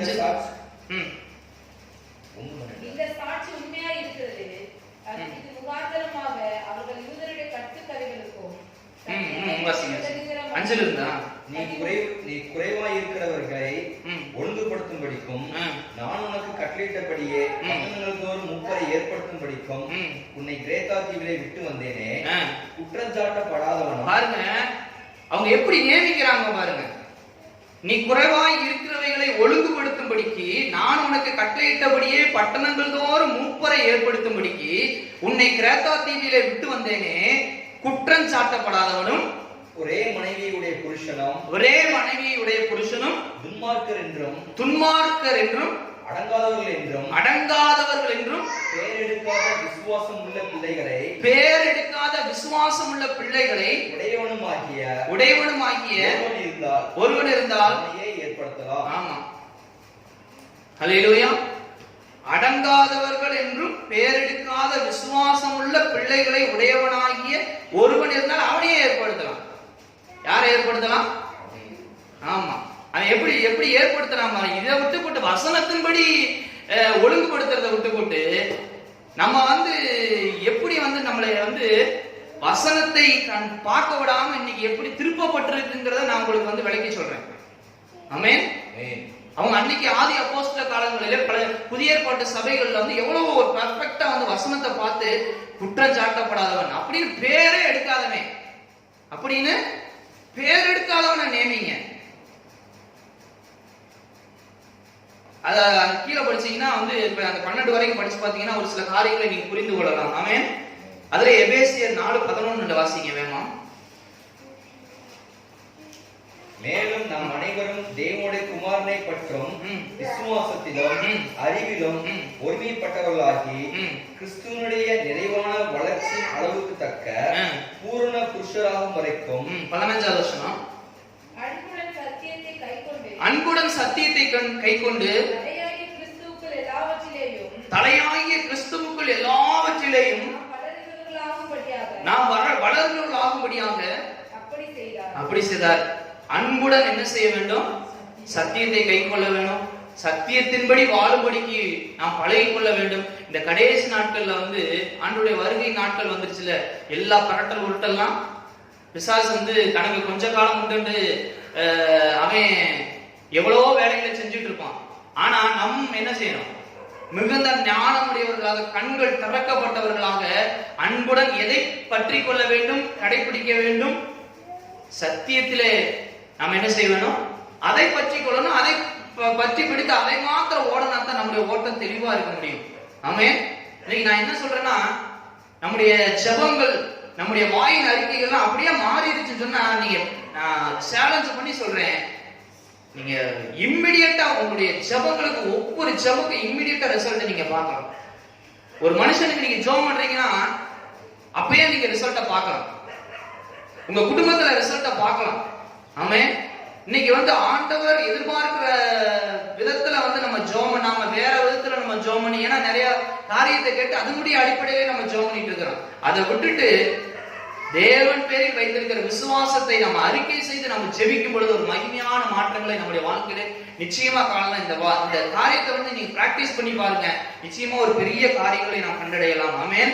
இன்னும் பாத்தீங்கன்னா மத்தேயு 18ல 15ல இருந்து 17 முடிய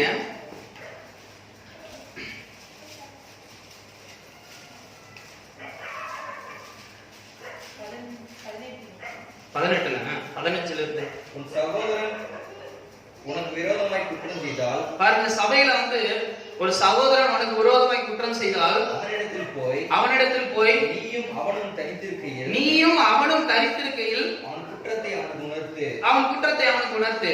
அவன் உனக்கு செவி கொடுத்தால், அவன் கேட்டானா, உன் சகோதரனை ஆதாயப்படுத்திக் கொண்டாய், நீ ஆதாயப்படுத்திக் கொண்ட. அவன் செவி கொடுக்காமல் போனால் 2-3 சாட்சிகளுடைய வாக்கினாலே எல்லாமே நிலைவரப்படும்படிக்கு இரண்டொருவரை உடனே கூட்டிக் கொண்டு போ. பாருங்க, இத படிச்சு பாருங்க. ஒரு சபையில ஒருத்தருக்கு ஒருத்தர் பிரச்சனைனா அதை எப்படி சால்வ் பண்றதுங்கிறது எல்லா இடங்களும் எழுதி வச்சிருக்கிறார். இதன்படி நம்ம சபைகளிலோ எதிலையும் முயற்சி எடுக்காம வேற விதத்துல நம்ம ஜோம் பண்ணிட்டு கொண்டு இருக்கிறதோ அணுகுறது என்பதோ அது வந்து ஒரு பெரிய ரிசல்ட்டை நிச்சயமா கொண்டு வராது. ஆமென். எல்லாமே வசனத்தை நோக்கி பார்க்க வேணும். வசனம் என்ன சொல்லுது? நீங்க எந்த காரியத்தை எடுத்துக்கோங்க, எல்லாத்துக்கும் பைபிள்ல வந்து ஆதாரம் இருக்கு. ஆமென். நீங்க எந்த காரியத்தை எடுத்தாலும் வேத வசனத்துல இருந்து ஒரு பிட்டை எடுத்துடலாம். இப்படித்தான் நடக்கும்னு சொல்லிட்டு நம்ம எடுத்துடலாம். ஹல்லேலூயா. பாருங்க, எபேசியர்ல 4:14 அதனால ஆண்டவர் என்ன சொல்றாருன்னு சொன்னா, நம்ம என்ன செஞ்சிடக்கூடாது, இனிமேல் குழந்தைகளா இராமல் மனுஷருடைய சூதும் தந்திரமுள்ள போதமும் பலவித காற்றினாலே அலைகளை போல அடிபட்டு அலைகிறவர்களாய் இராமல் அன்புடன் சத்தியத்தை கை கொண்டு எழுதப்பட்டிருக்கிறது. ஆமென். நம்ம வந்து இன்னமும் வந்து குழந்தை மாதிரி சொல்றதெல்லாம் கேட்டுட்டு அப்படியே நம்பிக்கிட்டு நம்ம வாழ்க்கை வாழ்ந்தோம்னு சொன்னா பலவித காட்டுனால நம்ம என்ன செய்வோம், அளவுட்டு தான் இருக்கும். ஆனா எந்த ஒரு மனுஷன் வசனத்தை வந்து பார்க்க ஆரம்பிச்சிட்டானோ அவனுடைய வாழ்க்கையில என்னைக்குமே என்ன செஞ்சிட மாட்டான். அவன் அசையாமல் நிலைத்திருக்கும் சியோன் பர்வதத்தை போல அவன் இருப்பான். அவன் என்னைக்கு கலக்க மாட்டான். இன்னைக்கு பார்த்தோம்னா இன்னைக்கு பார்த்தது மாதிரிதான் அன்னைக்கு இருக்கும்.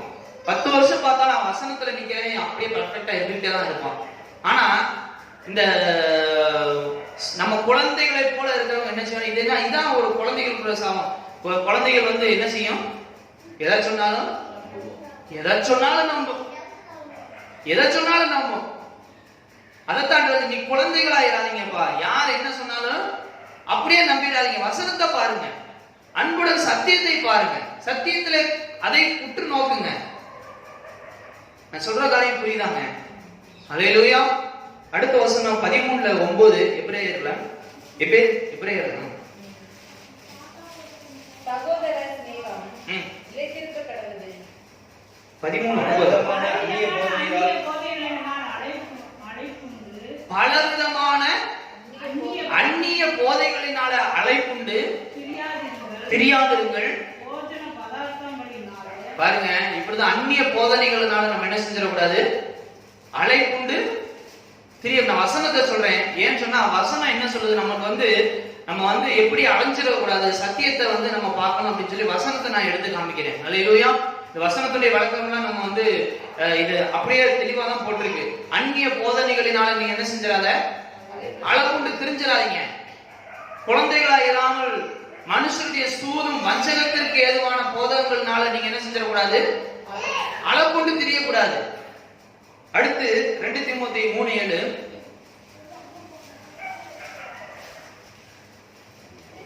எப்போதும் கற்றாலும் ஒருபோதும் சத்தியத்தை அறிந்து உணராதவர்களாய் இருக்கிற பெண் பிள்ளையோட வீடுகளில், இந்த பெண் பிள்ளைகளா இருக்கக்கூடாது, முதல்ல குழந்தைகளா இருக்கக்கூடாது. அடுத்து இந்த பெண் பிள்ளைகளா இருக்கக்கூடாது. பாத்தீங்கன்னா பொம்பளை பிள்ளைய வீட்டுல வந்து என்ன செஞ்சிருவாங்க, எதை சொன்னாலும் அது மாதிரிதான் பாருங்க. நம்ம பின்னாடியே போய் ஏமாத்திட்டு போயிட்டாங்கல்ல, 5000 ரூபாயா 4000 ரூபாய். வீட்டுல ஆம்பளை ஆள் இல்லைன்னு என்ன செஞ்சான், ஏமா உங்க ஃப்ரிட்ஜ வந்து நான் எவ்வளவுக்கு எடுத்துக்கிறேன், 7000 ரூபாய்க்கு எடுத்துக்கிறேன். இத வந்து எடுத்துட்டு புது ஃப்ரிட்ஜை கொண்டு வந்து இறக்கிடுறேன். இப்ப என்ன எவ்வளவு தாங்க, 4000 ரூபாய் மாத்திரம் தாங்க அப்படின்னு சொல்லிட்டு வீட்டுல இருக்கிற பொம்பளை ஆளை கண்டோன்னு என்ன செஞ்சான், எல்லாம் ஏமாத்தி 4000 ரூபாய் பிடிங்கி போயிட்டான். கடைசியா புது ஃப்ரிட்ஜ் வரும், வண்டி வரும், பழைய ஃப்ரிட்ஜ் ஏற்றி விட்டு அட்வான்ஸ் 4000 ரூபாய் பண்ணிருக்கோம், புது ஃப்ரிட்ஜ் வரும்ட்டு அம்மா வெயிட் பண்ணிட்டு கடைசியா அவன் சொன்ன இடத்துக்கு கடையை போய் பார்த்தா கடையவே காணும். அதே மாதிரி இன்னைக்கு எதை சொன்னாலும் நம்புற கூட்டம். வசனம் என்ன தெளிவாய் சொல்லுகிறது, திரும்ப வாசிங்க. எப்போதும் கற்றாலும் ஒருபோதும் சத்தியத்தை அறிந்து உணராதவர்களாய் இருக்கிற பெண் பிள்ளைகளுடைய வீடுகளில் இப்படிப்பட்டவர்கள் நுழைந்து அவர்களை வசப்படுத்திக் கொள்ளுகிறார்கள். ஆமென். இன்னைக்கு அப்படிதான் எல்லாம் வசப்படுத்தி கொண்டு இருக்கிறாங்க. ஆனா ஜனம் இன்னைக்கு சபைகளிலே ஒரு மீட்பு, ஒரு புரட்சி, ஒரு தேசத்துல ஒரு எழுப்புதல் உண்டாகும்னு சொன்னா என்னைக்கு வந்து நம்முடைய பார்வையெல்லாம் இங்க மாத்திரம் இருக்கோ அப்பதான் தப்பிச்சிச்சு. எங்க மாத்திரம் நம்ம பார்வையெல்லாம் இங்க வசனத்துல மாத்திரம் இருக்கு, அன்னைக்கு தான் சபை தப்பிச்சு, நாம் தப்பிச்சேன்.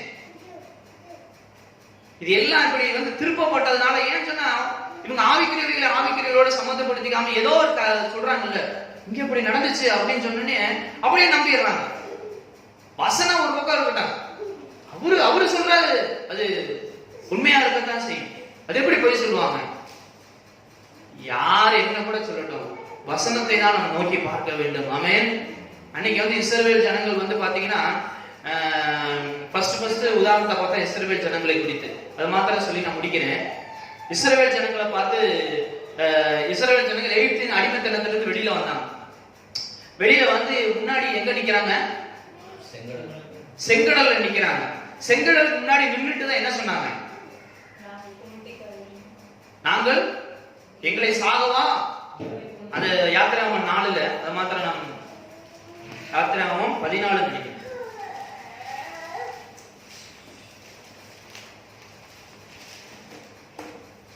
யாத்திராகமம் 14வது அதிகாரம் 10வது வசனத்திலிருந்து வாசிங்க. நல்லா கவனிங்க. பார்வோன் சமீபித்து வருகிற போது இஸ்ரவேல் புத்திரர் தங்கள் கண்களை ஏறெடுத்து பார்த்து எகிப்தியர் தங்களுக்கு நல்லா கவனிக்கனா எகிப்தியர் தங்களுக்கு பின்னே வருகிறதை கண்டு பயந்தார்கள். அப்பொழுது இஸ்ரவேல் புத்திரர் கர்த்தரை நோக்கி கூப்பிட்டார்கள். பயந்தார்கள். அப்பொழுது இஸ்ரவேல் புத்திரர் இவர்கள் எதை நோக்கி பார்த்தார்கள்? பார்வோன் சேனையை நோக்கி பார்த்தார். நல்லா கவனிங்க, இதுதான் உண்மை. இன்னைக்கு நான் எத்தனை சாட்சிகளை வேணாலும் வேதத்திலிருந்து நான் உங்களுக்கு எடுத்து காமிக்க முடியும். கடந்த நாட்கள் எத்தனை பார்த்திருக்கோம்? இஸ்ரவேல் ஜனங்களை குறித்து, தாவீது கோலியாத்தை குறித்து பார்த்திருக்கோம், ரூத்தை குறித்து பார்த்திருக்கோம், சாத்ராக் மேஷேக் குறித்து பார்த்திருக்கோம். ஃபர்ஸ்ட்ல இவங்க என்ன பார்க்கறாங்க? ஆமா, அந்தகார லோகாதிபதிகளை பார்க்கறாங்க. வானமண்டலத்தின் பொல்லாத ஆவியே பார்த்துட்டு இருக்காங்க. பார்த்தாங்க. அதனால என்ன வந்துச்சு? பயம் வந்துச்சு. பயம் வந்தது நிமித்தம் இவங்க என்ன பண்ணாங்க? கர்த்தரை நோக்கி பார்த்தாங்க. கர்த்தரை நோக்கி பார்த்துட்டு அடுத்து என்ன செய்யறாங்க? அங்கேயும் நோக்கி பார்த்துட்டு பயந்துட்டு ஜெபம் பண்ணிட்டு மோசேயை திருப்பி என்ன சொல்றாங்க? எகிப்திலே பிரேத குழிகள் இல்லை என்ற வனாந்தரத்தில் சாகுபடிகளை கொண்டு வந்தீர். நீர் எங்களை எகிப்திலிருந்து புறப்பட பண்ணினதினால் எங்களுக்கு இப்படி செய்தது என்ன? நாங்கள் எகிப்திலே இருக்கும்போது நாங்கள் எகிப்திற்கு வேலை செய்ய எங்களை போதும். இதுதாங்க நடக்குது. இன்னைக்கு என்ன பண்றோம்னா இதே மாதிரி இன்னைக்கு நம்ம ஜெபம் வாழ்க்கையில இருந்துக்குது. நம்ம என்ன பண்ணுவோம்? பார்க்கறது யாரை பார்ப்போம்? வசனத்தை பார்க்காம, ஆண்டவரை பார்க்காம நேர பிரச்சனையை பார்க்கறது, பிசாச பார்க்கறது, அசுத்தாவிய பார்க்கறது. இதை பார்த்துட்டு மனசுல ஒரு ஏதோ ஒண்ணு தோன்றோன்னு என்ன செய்வான்? உடனே ஆண்டவரை பார்க்கறது. ஆண்டவரை பார்த்துட்டு மறுபடியும் என்ன செய்வான்? புலம்ப ஆரம்பிச்சிடும். இந்த இதேதான் ரொட்டீன் வந்துட்டு இருக்கு நம்முடைய வாழ்க்கையில. எத்தனை பேருடைய வாழ்க்கையில இப்படி நடந்துட்டு இருக்குது? நம்ம சூழ்நிலையில பார்ப்போம், ஒரு பயம் வரும், அல்லாட்டி ஏதோ ஒரு எண்ணம் வரும், டக்குன்னு என்ன செய்வான்? ஆண்டவரை நோக்கி பார்ப்பான். ஆண்டவரை நோக்கி பார்த்து முடிச்சோன்னே எப்பொழுது போல புலம்ப ஆரம்பிச்சிடும். இவங்க அதான் பண்ணாங்க, இவங்க தான் பண்ணாங்க, எப்பயும் போல புலம்ப ஆரம்பிச்சிடும். ஆண்டவரே இந்த வியாதியிலிருந்து விடுதலையை தாரும் ஆண்டவரே அப்படின்னு ஜெபம் பண்ணுவான். ஜெபம் பண்ணிட்டு இந்த வியாதினால நான் எவ்வளவு கஷ்டப்படுறேன், இந்த வியாதியை வச்சே புலம்பி இப்படியே முடிச்சிடும். ஆனா நல்ல கவனிங்க, தாவீது என்ன செஞ்சான்? தாவீது என்ன செஞ்சான்? முதல்ல யாரை நோக்கி பார்த்தான்? கர்த்தரை நோக்கி பார்த்தான். அடுத்து அவனுக்குள்ள விசுவாசம் வந்துருச்சு. விசுவாசத்தினால ஒரு அறிக்கை உண்டானது. அந்த அறிக்கை உண்டானதுனால என்ன உண்டானது? ஜெயம் உண்டானது. இந்த சேனலுக்கு உள்ள வித்தியாசத்தை பாருங்க. இன்னைக்கு வந்து எல்லாருடைய பார்வையும் இப்படி இருந்துச்சுன்னா ரிசல்ட், இவங்களுடைய எண்ட் ரிசல்ட் வந்து எப்படி புலம்பல்லையே முடிஞ்சிச்சோ அதே மாதிரிதான் குடும்பத்தையும் தனிப்பட்ட வாழ்க்கையிலும் என்னதான் ஜெபம் பண்ணுவாங்க, என்னதான் பண்ணுவாங்க, கடைசியா புலம்பிட்டு தான் இருப்பாங்க. கடைசியா புலம்பிட்டு தான் இருப்பாங்க. ஆனால் ஒரு தாவீதை போல கர்த்தரை நோக்கி பார்த்தால் விசுவாசம் வரும். அந்த விசுவாசத்தினால ஒரு அறிக்கை உண்டாகும். அறிக்கை உண்டாதனால ஜெயம் உண்டாகும். ஆமென். இதுதாங்க உண்மை. இன்னைக்கு இப்படி மாறலைன்னு சொன்னா, தாவீது மாதிரி ஒரு வெற்றியை நம்முடைய வாழ்க்கையில என்னைக்கு சபையோ ஊழியமோ தேசமோ யாரான கூட இருக்கட்டும், இது நானா ஒரு எக்ஸ்பிளைன் பண்ணல, வேத வசனத்திலிருந்து நான் உங்களுக்கு எடுத்து காமிக்கிறேன். இப்படி வரலைன்னு சொன்னா நிச்சயமா வராது. இஸ்ரவேல் ஜனங்களை போல அவங்களுடைய ரிசல்ட் எப்படிதான் இருக்கு, கடைசியா அது ஒரு ரிசல்ட். கடைசி உங்களுக்கு என்ன, ஆண்டவரை நோக்கி பார்த்து கடைசியா மறுபடியும் என்னதான் செஞ்சுட்டு இருக்கிறாங்க, புலம்பிட்டு தான் இருக்கிறாங்க. பிசாசு பிசாசுன்னு இருப்பாங்க, அதுக்காக ஜோம் பண்ணுவாங்க, மறுபடியும் பிசாசு வரும். ஜோம் பண்ணிட்டு மறுபடியும் பிசாசு பிசாசு தான் பேசிட்டு இருப்பாங்க. அல்லேலூயா. அதனாலதான் ஆண்டவர் சொல்கிறார், சத்தியத்தை நோக்கி மாத்திரம் பார்க்கக்கூடிய ஒரே ஒரு வைராக்கியம் இந்த கடைசி நாட்கள்ல ஒவ்வொரு மனுஷனுக்கு வரணும். பிரசங்கிமாரானாலும் சத்தியத்தை சத்தியத்தோடு சம்பந்தப்படுத்தி காமிக்கணும், ஆவிக்குரியவைகளை ஆவிக்குரியங்களோடு சம்பந்தப்படுத்தி காமிக்கணும். அது பரிசுத்தாவி போதிக்கிற வார்த்தைகளால என்ன செய்யணும், போதிக்கணும். மோஸ்ட்லி நான் அங்க நடந்துச்சு இங்க நடந்துச்சுங்கிறத வச்சு என்னைக்கும் பேசுறது கிடையாது. ஒன்னே ஒண்ணு, இந்த வசனத்துக்கு ஆதாரமான வேத வசனத்தின் சாட்சியை தான் நம்ம சொல்றது. இப்படி சாட்சி பகிர்ந்தாத்தான் அந்த வசனங்கள் எல்லாம் உண்மையா இருக்கும், எந்த வித பிரச்சனையும் இருக்காது. ஆமென். நம்ம எல்லாம் எழுந்து நிற்போமா, ஆண்டவருடைய கரத்துல அர்ப்பணிப்போம். இன்றைக்கு நம்முடைய பார்வைகள் எல்லாம் திருப்பப்படட்டும். ஆண்டவருடைய வாஞ்சையை நாம் ஒரு பெரிய ஒரு எழுப்புதல் நம்முடைய தேசங்களிலோ நம்முடைய சபைகளிலோ நம்முடைய குடும்பங்களிலோ வரணும்னு சொன்னா, ஒரு தாவீது ஒரு பெரிய ஒரு புரட்சி பண்ணணும்.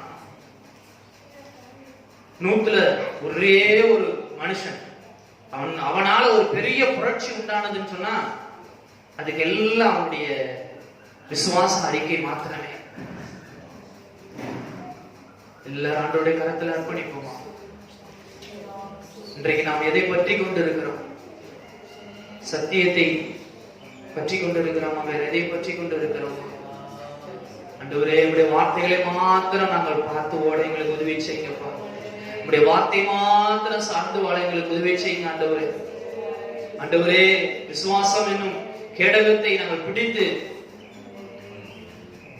உம்முடைய ஆசீர்வாதங்களையும் உடைய விடுதலையும் எல்லா ஜனங்களுக்கு பெற்றுத்தரும்படியாக ஒரு பாத்திரங்களா என்னை மாற்றி ஆண்டவரே. ஆண்டவருடைய கரத்துல ஒப்பு கொடுத்து ஒரு நிமிஷம் ஆண்டவரிடத்துல வேண்டுதல் செய்வோம். தகப்பனே, எங்களை பலப்படுத்துங்க அப்பா. உங்களுடைய வார்த்தைகளை நோக்கி பார்க்கிற ஒரு நல்ல ஒரு கிருபையை தாங்க ஆண்டவரே. பலவித காற்றினால நாங்கள் அலைப்புண்டு தெரியாதபடி ஆண்டவரே, வசனத்தை மாத்திரம் பார்க்க எனக்கு உதவி செய்யுங்கப்பா. வசனத்தை மாத்திரம் பார்க்க எனக்கு உதவி செய்யுங்க ஆண்டவரே. நான் எதற்கும் செவி கொடுக்க கூடாது ஆண்டவரே. உங்களுடைய வார்த்தைகளுக்கு மாத்திரம் நான் செவி கொடுக்கணும் ராஜா. ஸ்தோத்திரம் ஸ்தோத்திரம் ஸ்தோத்திரம் ஆண்டவரே. உன் பக்கம் 1000 பேரும் உன்மேல் விழுந்தும் தீங்கொன்றும் இல்லை. உன் பக்கம் 1000 பேரும் உன்மேல் விழுந்தும் தீங்கொன்றும் இல்லை. கண்களினால் காணுவார் தேவன் துணை உனக்கே. கண்களினால் காணுவார் தேவன் துணை உனக்கே. அவைகளை மீதித்து ஜெயமே அடைவாய். அவைகளை மீதித்து ஜெயமே அடைவாய். உலகத்தில்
உலகத்தில் இருப்பவனிலும் எங்களோடு இருக்கிற தேவன் நீ பெரியவர் ராஜா. உன் பக்கரம் 1000 பேர், உன் வலது பக்கம் 10,000 பேர் விழுந்தாலும் அது உன்னை அணுகாது என்று சொன்ன தேவன். ஆண்டவரே, எங்களுக்கு எல்லாவற்றையும் நன்மைக்கு எதுவாக செய்கிற தெய்வம்.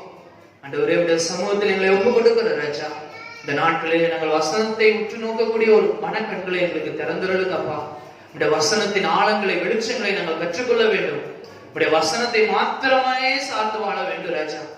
எதையும் சார்ந்து வாழாதபடி, யாரை நாங்கள் சார்ந்து வாழாதபடி, உங்களுடைய வார்த்தைகளை சார்ந்து வாழ மாத்திரம் உடைய கிருபைகளை எங்களுக்கு தருபடியாக நாங்கள் ஜெபிக்கிற ராஜா. எல்லா சபைகளுக்கும், எல்லா ஊழியக்காரர்களுக்கும் அப்படிப்பட்ட விசேஷித்த கிருபையை நீர் கட்டளையிடும்படியாய் நாங்கள் ஜெபிக்கிறோம். ஆண்டவரே, உடைய கரத்துல தாழ்த்தி ஒப்புக் கொடுக்கிறோம். நீங்கள் ஒவ்வொருவரையும் பலப்படுத்தி ஆசீர்வதித்து மகிமைப்பட்டு இயேசுவின் ஜெபிக்கிறோம் எங்கள் ஜீவன் நல்ல பிதாவே. என் ஆத்துமாவே கர்த்தரை ஸ்தோத்திரி, என் முழு உள்ளமே பரிசுத்த நாமத்தை ஸ்தோத்திரி. என் ஆத்துமாவே கர்த்தரை ஸ்தோத்திரி, கர்த்தர் செய்த சர்வ உபகாரங்களையும் மறவாதே. ஆமென். கர்த்தருக்கு ஸ்தோத்திரம்.